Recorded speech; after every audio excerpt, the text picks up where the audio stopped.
Growing up as a white female in the United States has probably given me more opportunities and privilege than I will really ever understand. I moved from a sheltered, predominantly white city in Kansas to another primarily white, protected area of South Carolina without much consideration as to how it would affect me. I was expecting a difference, but more in the sense of the transition from living at home versus living at college. I was not expecting the new identity of a northerner that I was unintentionally given. For the first time in my life, I was not considered to be a part of the majority. I was different and I could feel it.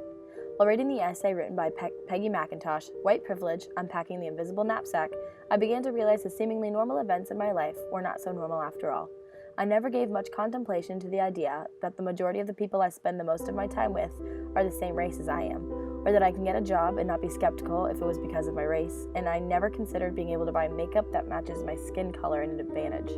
These realizations made me not only appreciate the unearned privileges I have in my life, but also reminded me of the first time that I felt like the outsider. Coming to Clemson was one of the greatest decisions I have ever made, but it did come with a price. Not that I would try to compare the extremity of the privilege of white versus black to my transition, but it represents a time in my life that I can use to relate.